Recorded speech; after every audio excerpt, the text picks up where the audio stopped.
Welcome to Elevate English. Elevate your English. Elevate your life. If you found this video informative, please like, share, and subscribe to the Elevate English channel. Let's start our story.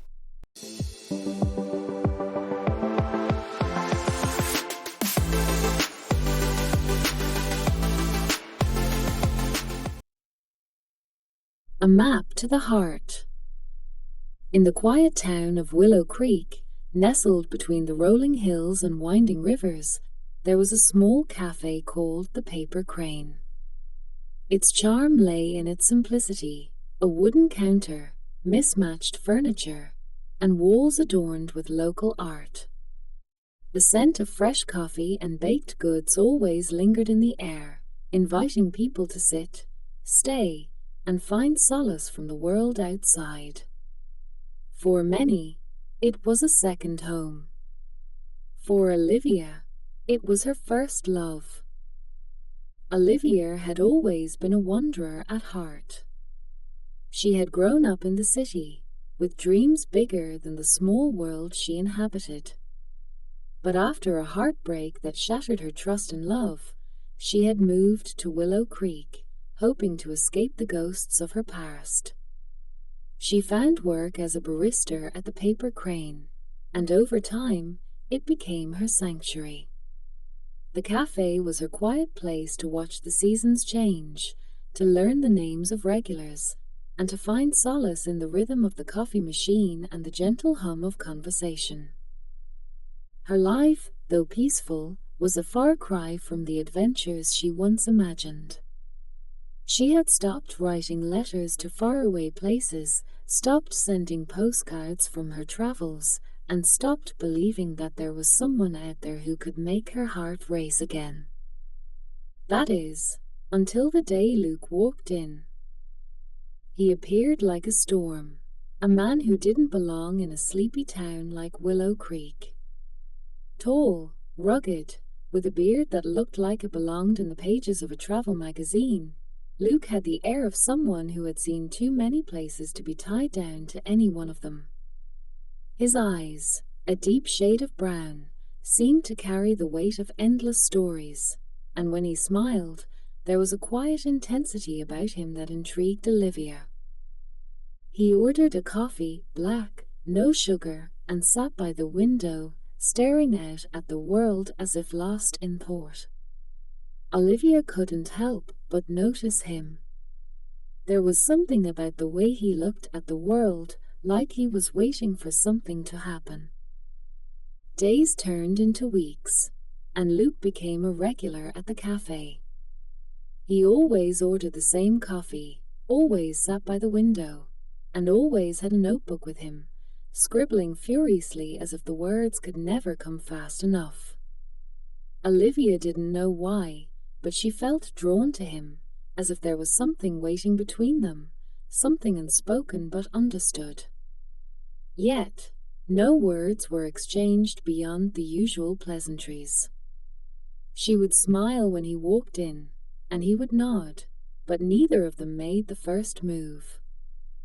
That is, until one rainy afternoon, when the cafe was quieter than usual, and Olivia found herself behind the counter, reading a book she hadn't picked up in months.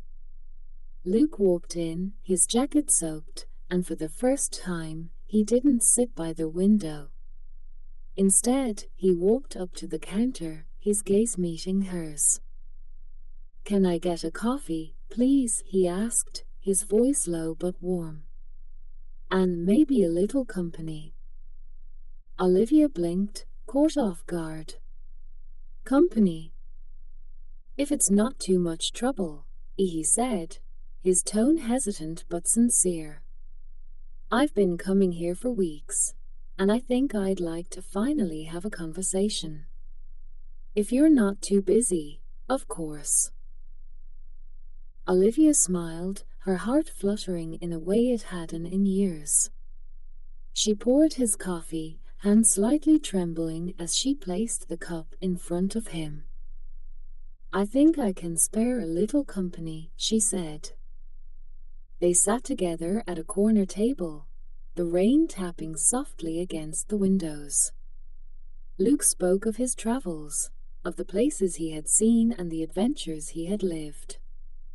He had spent years moving from town to town, from one city to the next, never staying long enough to form any deep connections. He was a wanderer by nature, a man who sought stories in every corner of the world but never truly settled anywhere.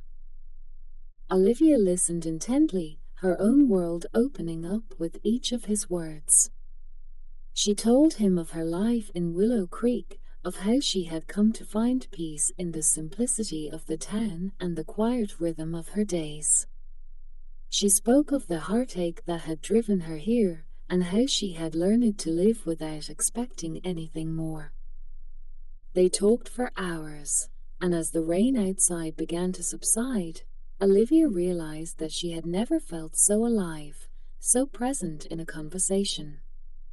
Luke had a way of drawing her in, of making her feel like her story mattered, like she was a part of something larger than herself. When he left that afternoon, he did something unexpected. He left behind his notebook, an old, leather-bound journal with a fraying strap. "You forgot this," Olivia said, standing by the door as he reached the threshold. Luke turned, a sheepish smile on his face. "Actually, I didn't. I want you to have it. I think it's time I let someone else read it." Olivia hesitated, holding the journal carefully in her hands. "But it's personal." "Everything is personal," he said with a shrug. "But I think you might find something in it that makes sense to you." And with that, he disappeared into the rain. That night, Olivia sat in her small apartment, the journal resting in her lap. She ran her fingers over the worn cover, the weight of it both heavy and comforting. With a deep breath, she opened it. The pages were filled with sketches, musings, and stories of places Luke had been. There were notes about the people he had met, the moments that had shaped him, and the way the world looked through his eyes.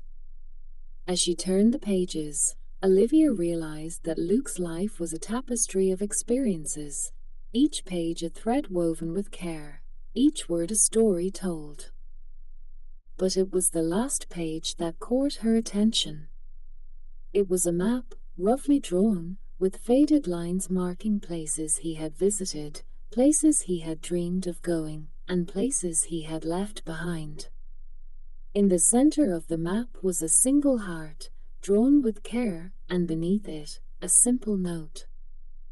"Home is where the heart finds its place." Tears blurred Olivia's vision as she read the words.